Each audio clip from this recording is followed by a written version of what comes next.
Hello friends, कैसे हो? I hope आप अच्छे होंगे। जैसा कि आप थंबनेल देख चुके हैं, हम बात कर रहे हैं रीड प्रीवियस पेपर की, यानी ये लेवल फर्स्ट के लिए है। ठीक है, तो पर्टिकुलर आज ईवीएस यानी एनवायरनमेंट स्टडी की बात कर रहे हैं। ठीक है, तो इससे संबंधित जितने भी क्वेश्चन बनते हैं, यानी 30 क्वेश्चन बनते हैं, तो 30 क्वेश्चनों को ही सॉल्व करेंगे। इसके साथ हम 2015 का पेपर हुआ था ये सोलह में, तो उसके भी क्वेश्चन साथ में देख लेंगे। ठीक है, चलो स्टार्ट करते हैं। आपको ये भी देखना चाहिए कि जब आपकी ये 2017 की परीक्षा 18 में कंडक्ट कराई गई थी, उस टाइम पे क्या है कि आंसर की ऑफिशियल आंसर की है, जैसे कि आपको दिखाई दे रही है। तो इसमें क्या है, जैसे हम अगर देखें कि हम जो पेपर सॉल्व करवा रहे हैं वो एफ सीरीज का है, तो आप देख पाओगे ये जो है, ये आपकी जो मैं पेपर सॉल्व करवा रहा हूँ तो उसकी आंसर की है। तो आपको ये ध्यान देना है कि इसमें से कुछ क्वेश्चन है डिलीट किए गए थे। तो जैसे ये क्वेश्चन नंबर 149 नंबर है, ये डिलीट किया गया था। ठीक है, इसके अलावा और कोई क्वेश्चन डिलीट नहीं किया गया है। ठीक है, तो ये भी जानकारी होना जरूरी है। चलो स्टार्ट करते हैं क्वेश्चनों से।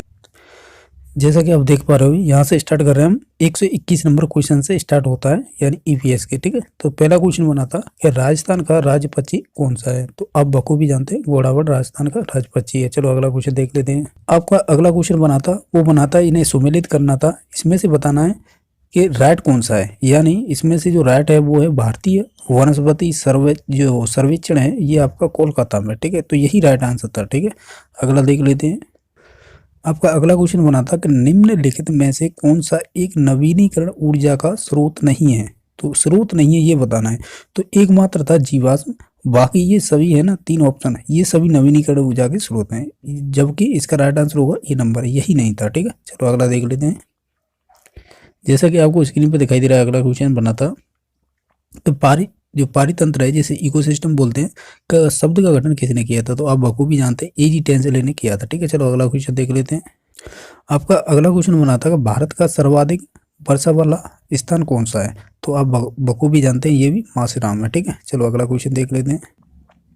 आपका अगला क्वेश्चन था कि पर्यावरण के जैविक गठन में सम्मिलित है, यानी जैविक घटक बताना है, बायोलॉजिकल। ठीक है, तो वो है आपका पौधा, यानी जिसे प्लांट बोलेंगे, और बाकी नहीं है। ठीक है, या ये कह सकते हो ये सजीव है, बाकी सभी ये निर्जीव हैं, ऐसे भी लगा सकते हैं, क्योंकि आप जानते हो जैविक घटक की बात करते हैं तो सजीव और निर्जीव की बात करनी पड़ती है। ठीक है, चलो अगला क्वेश्चन बनाता है कि मीन माता रोग का संबंध निम्नलिखित में से किससे है। तो आप बखूबी जानते हैं कि जो मीन माता रोग होता है वो मरकरी से होता है, यानी एजी इसे इंडिकेट करते हैं मरकरी को।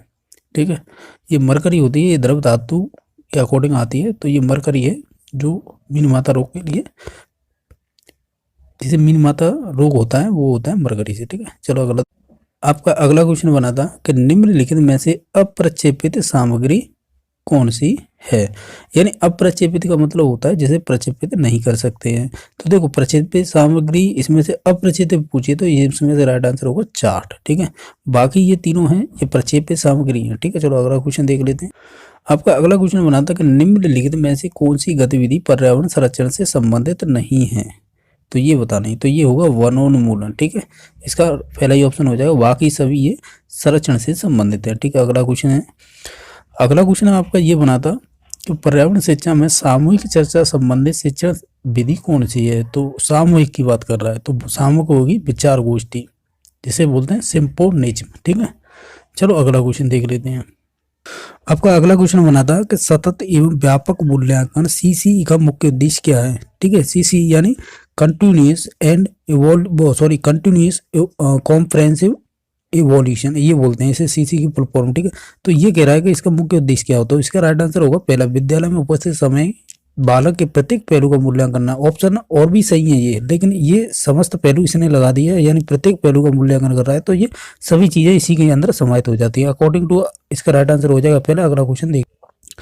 आपका अगला क्वेश्चन था कि IEEP का पूरा नाम, ये बोल रहा है IEEP का पूरा नाम क्या है, यानी ये फुल फॉर्म पूछिए तो इसका होगा इंटरनेशनल एनवायरमेंटल एजुकेशन प्रोग्राम, यानी बी नंबर ऑप्शन इसका राइट आंसर होगा। ठीक है, अगला क्वेश्चन देख लेते हैं। अगला क्वेश्चन बना है, ये आपका है पर्यावरण अध्ययन शिक्षण के दौरान विद्यार्थियों की शैक्षिक उपलब्धियों को देखने के लिए निम्नलिखित में से आकलन सूचक का प्रयोग नहीं करना चाहिए। कौन से का नहीं करना चाहिए, तो वो है उपचारात्मक शिक्षण करना। ठीक है, ये आपको किसी चीज का कमी दिखाई दे जाती है, यानी निदानात्मक परीक्षण के बाद उपचारात्मक किया जाता है। ठीक है, तो ये इसने ये पूछा है कि आकलन सूचन का प्रयोग नहीं कर सकते, तो ये 4 नंबर ऑप्शन होगा, बाकी सभी आकलन के सूचक होते हैं। ठीक है, चलो अगला क्वेश्चन देख लेते हैं। आपका अगला क्वेश्चन नंबर था, निम्नलिखित में से कौन सी विशेषता अच्छे शिक्षण की नहीं है? अच्छे शिक्षण की विशेषता नहीं है, वो है ऑप्शन नंबर सी, यानी अच्छा शिक्षण मूल्य आधारित नहीं होता है, यही पूछा है उसने, नहीं है तो वो यही है। ठीक है, अगला देख लेते हैं। आपका अगला क्वेश्चन था कि निम्नलिखित में से कौन सा एक विकल्प है जो पर्यावरण अध्ययन की विषय वस्तु को सम्मिलित नहीं किया जाता है? तो कौन सी ऐसी वस्तु है जो पर्यावरण अध्ययन के विषय वस्तु में इसे क्या बोलते हैं, सम्मिलित नहीं करते हैं? तो ये आप ऑप्शन नंबर बी पे जाओ तो राजनीतिक संरचना है, इसे ही सम्मिलित नहीं करेंगे, बाकी सभी को हम सम्मिलित कर सकते हैं। ठीक है, इसका राइट आंसर हो जाएगा बी नंबर ऑप्शन। अगला देख लेते हैं। अगला क्वेश्चन था कि निम्नलिखित में से कौन सा अधिगम के प्रयास एवं त्रुटि से संबंधित नहीं है? यानी ये थॉर्नडाइक की बात कर रहा है, तो कौन सा संबंधित नहीं है ये बताना है। प्रयास एवं त्रुटि, देखो तत्परता ये मुख्य नियम में आती है, अभ्यास मुख्य नियम में आता है और प्रभाव मुख्य नियम में आता है। ठीक है, तो ये पुनर्वर्ण की बात नहीं की गई। अगर पुनर्वर्ण का नियम की बात करें तो ये स्किनर ने दिया है। ठीक है, अगर पर्टिकुलर ये पूछे कि सिद्धांत किसने दिया है तो ये क्लार्क हल ने दिया है, ये ध्यान देने की बात है। ठीक है, चलो अगला देख लेते हैं। आपका अगला क्वेश्चन था, भारत में बाल श्रम को प्रतिबंध करने के लिए बाल श्रम निषेध विनिमय अधिनियम किस वर्ष में पारित किया गया था? वो 1986 में किया गया था। ठीक है, ये फैक्चुअल क्वेश्चन। अगला देख लेते। आपका अगला क्वेश्चन था, भारत में लड़कियों व लड़कों के विवाह की न्यूनतम आयु कितनी है? तो आप बखूबी जानते हैं इसका, 18 वर्ष तो होनी चाहिए लड़की की आयु और 21 वर्ष होनी चाहिए लड़के की आयु। ठीक है, चलो अगला देख लेते हैं। आपका अगला क्वेश्चन था कि राजस्थान की वस्त्र नगरी का क्या नाम है? तो राजस्थान की वस्त्र नगरी का नाम है भीलवाड़ा। ठीक है, अगला देख लेते हैं। आपका अगला क्वेश्चन बना था कि नशीली दवाओं की लत को नियंत्रित करने के लिए आमतौर पर प्रयुक्त की जाने वाली औषधि का क्या नाम है? तो वो आपकी पैथिडीन है। ठीक है, ये अच्छा क्वेश्चन बना था। चलो अगला देख लेते हैं। अगला क्वेश्चन ये है कि निम्नलिखित में से कौन सा 100% यानी 100% खुले में शौच मुक्त ओडीएफ राज्य कौन सा है? तो ओडीएफ राज्य है आपका केरल। ठीक है, ये ध्यान देने की बात है, ये करंट से पूछा गया था उस टाइम पे। अगला देख लेते हैं कि राजस्थान के राज्य सभा सांसदों की कुल संख्या कितनी होती है? तो ये बताना है, तो ये होगी आपकी 10। ठीक है, अगला देख लेते हैं। अगला है, नायलॉन का आविष्कार किसने किया था? तो नायलॉन का आविष्कार आपका किया था या इसे बोलते हैं वॉलेस कैरोथर्स। ठीक है, इसे वालेस भी बोल देते हैं, नहीं तो वॉलेस कैरोथर्स भी बोल देते हैं। ठीक है, चलो अगला क्वेश्चन देख लेते हैं। आपका अगला क्वेश्चन था, निम्नलिखित में से कौन सा राजस्थान से संबंधित नहीं है? तो वो ये है माघ मेला, राजस्थान से संबंधित नहीं है, बाकी ये तीनों है वो राजस्थान से संबंधित हैं। ठीक है, अगला देख लेते हैं। आपका अगला क्वेश्चन था कि भारत में प्रथम यात्री रेलगाड़ी शुरुआत कब की गई? यानी यात्री की पूछा है, तो इसका राइट आंसर होगा 1853 में। ठीक है, चलो अगला क्वेश्चन देख लेते हैं कि पीसी कल्चर क्या है, ये पूछा है। ठीक है, आपका अगला क्वेश्चन बना था पीसी कल्चर क्या है? तो ये है मछली पालन। ठीक है, चलो अगला देख लेते हैं कि ये कह रहा है झामर कोटड़ा खदान, ये खदान प्रसिद्ध है, किसके लिए प्रसिद्ध है ये बताना है हमें। तो ये है आपकी रॉक फॉस्फेट के लिए। ठीक है, चलो अगला क्वेश्चन देख लेते हैं। अगला क्वेश्चन बना था कि निम्नलिखित में से कौन सा संक्रामक रोग है?